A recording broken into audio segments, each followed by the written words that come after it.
It's interesting when it comes to Trump. On one side of the coin, you have these economic policies that most economists would say are bad, and I would have to agree. On the other side of the coin, though, you have tax policies that are seemingly pretty good. And when I say good or bad, I mean for the average American. I'm not talking about the billionaires, I'm talking about the average American, because when we make these videos, that's who actually matters. So what I want to do today is discuss this duality of Trump. First, we'll talk about the economic policies that he has proposed implementing and why I think they're not that great. And then we'll talk about the tax policies that he's also proposed at implementing, which are actually not too bad. So as always, my name is Derek and I got my degree in finance, so you don't have to. Let's jump right into it. So Trump's economic policy, his overarching plan, is primarily surrounded by tariffs. And some people have said he kind of uses this almost like a whack-a-mole, right? If there's a problem, tariff. If there's a problem, tariff. If there's a problem, tariff. If you want something done, tariff, right? The problem with this is that he acts as if tariffs are a hammer, but not all problems are nails. So when we actually look at what tariffs would do to the average American, you start to see that some of these arguments for tariffs kind of fall apart. And that kind of has to do with how the economy in the current modern age is set up, as opposed to how it was 120 years ago when tariffs were used to basically fund the entire government. And that's sometimes an argument that you'll hear, is that we've done it before, we can do it again. The problem is that the market, the global economy, now is very, very interconnected. And there's this idea of comparative advantage. So instead of one country or even one company trying to get good at everything, countries and companies specialize in things. And it's similar to how you work in your daily life. You're not a jack of all trades, right? If you've gone to college or if you went to trade school or if you just pursued a career, you've probably gotten really good at one, two, or three things, and you've been able to bring value to your company like that. When it comes to countries on a global scale, it's very similar. So the United States has become what's known as a service-based economy. So 70% plus of our GDP in the United States, gross domestic product, which is how we measure an economy's output, is directly tied to services. So that means things like banking, okay, like finance sector, like the tech sector, like the medical sector, like pharmaceuticals. And of course, pharmaceuticals is also product-based, but very service-based, okay? We export that, and we actually have a surplus in service exports. So a lot of people talk about the trade deficit. The point is, this economy is a service-based economy. So one of the arguments for tariffs is that we have a trade deficit, that we import more stuff than we export, okay?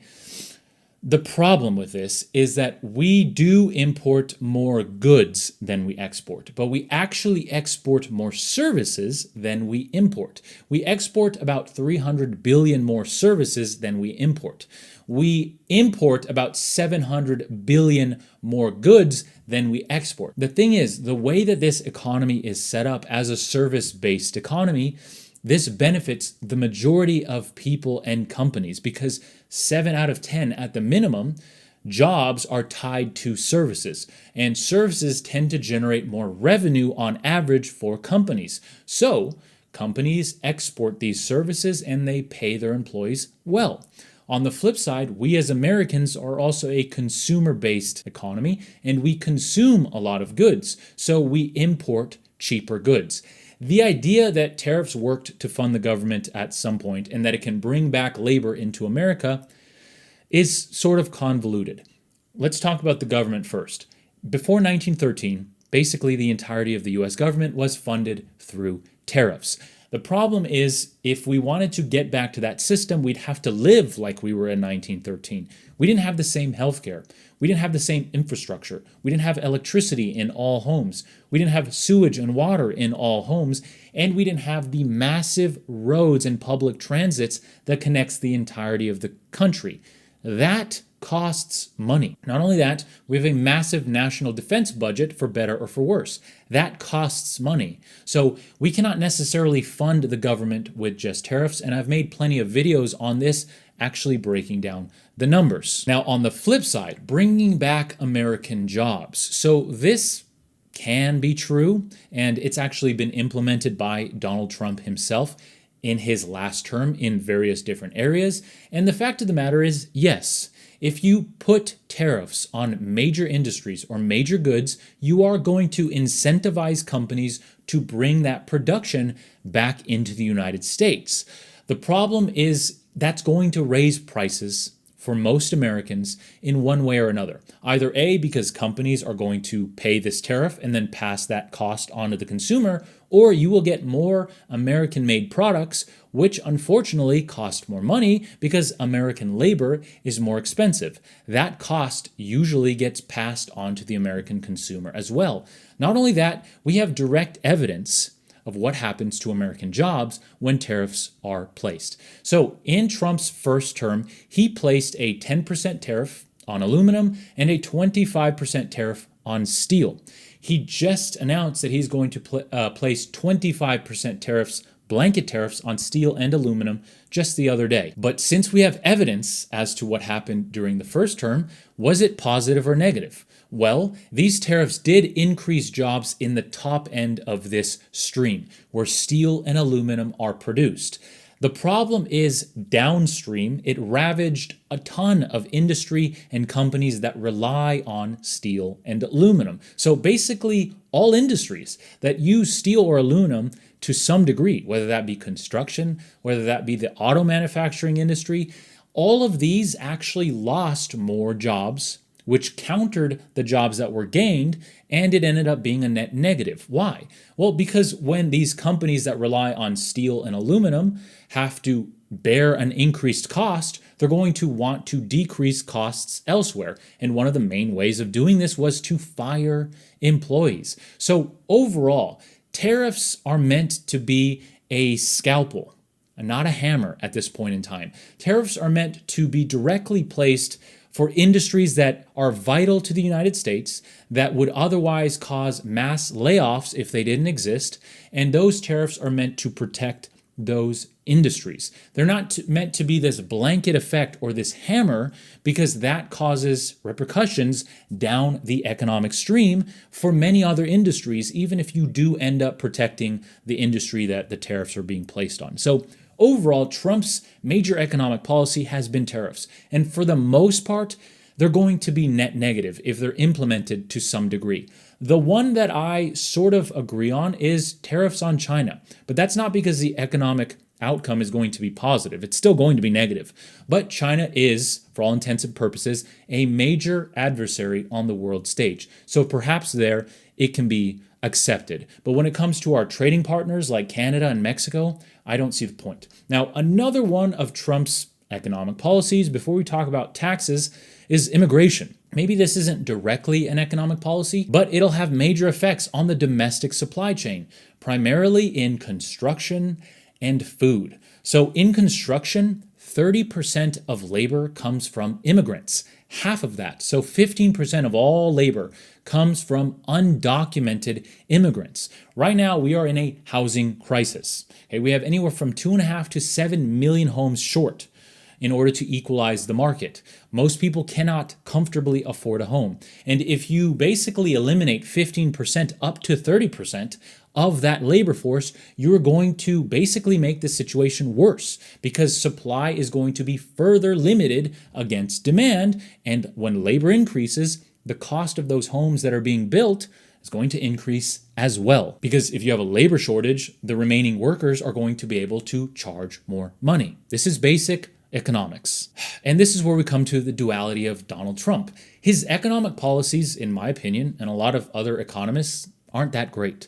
But then if we flip the lens and we look at his tax policies, they're actually a little more favorable, in my opinion. And that is because they can directly affect, in a positive way, the average American. Now, yes, don't get me wrong. He has some policies that are directly tailored to very wealthy individuals as well as corporations.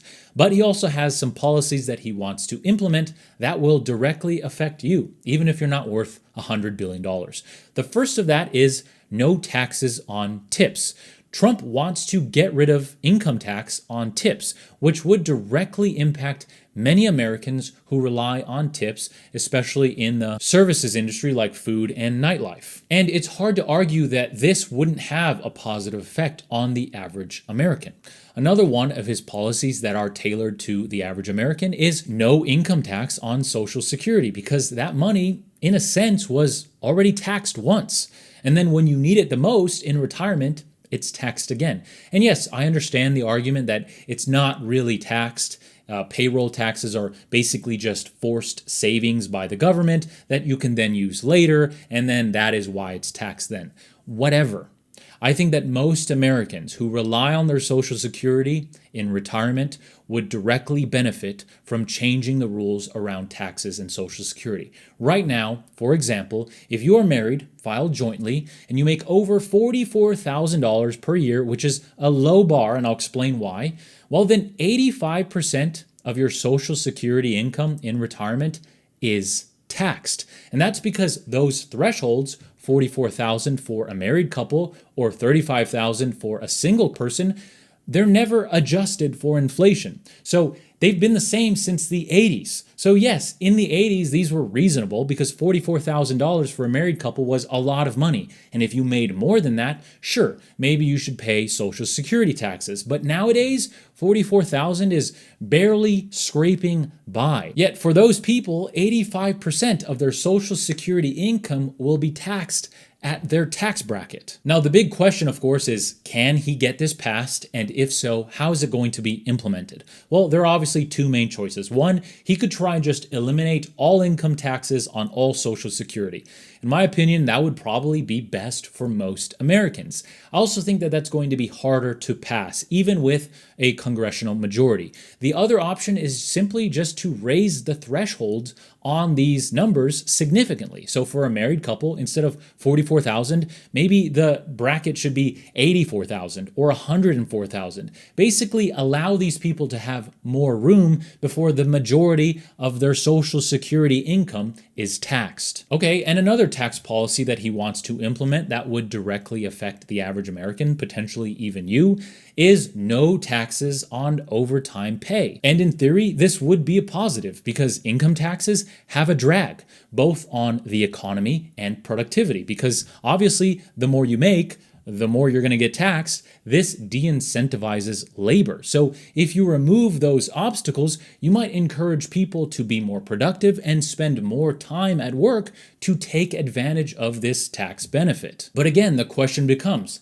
how do you implement this? And specifically for this, how do you implement this without the wrong people taking advantage of this? So for example, a business owner could basically say, well, now I make half per hour that I pay myself, but I work twice as much. So my income didn't change, but now half of my income is from overtime pay, which means half of my income is exempt from taxes. And of course, then we have to ask the question, how are they going to implement this so this directly benefits the people it's supposed to benefit, which is average, everyday Americans, while kind of stopping the people who maybe shouldn't take advantage of this, business owners and major corporations, so that the tax benefits to the middle class isn't countered by the tax losses from this other more wealthy group of people and corporations. But it's interesting to see Donald Trump with economic policies that I really don't agree with, and I think will have more harm than good in the short term, in the midterm, and potentially even in the long term, simply because of how this economy is set up. It's interesting to see that on the other side of the coin, some of his tax policies are actually pretty good for the average American, and if they are implemented, could work out well to boost productivity in all sectors of the economy. Now, some of you might be screaming at your screen right now and saying, why don't we talk about Donald Trump trying to replace income taxes with tariffs or with a consumption/sales tax? And that's because I already did a very in-depth video breaking down this proposed sales/consumption tax and whether it would work out or not. And foreshadowing, there is a group of people who would massively benefit from this, and there's a group of people who would actually be worse off because of that. So if you want to watch that video, go to my channel. It's probably the video right before this one. But other than that, I hope you enjoyed this video. I hope you found it informative. If you did, please consider subscribing. And if you like personal finance, world economics, and investing, you are in the right place. So I hope to see you around for the next video. Until then, take care.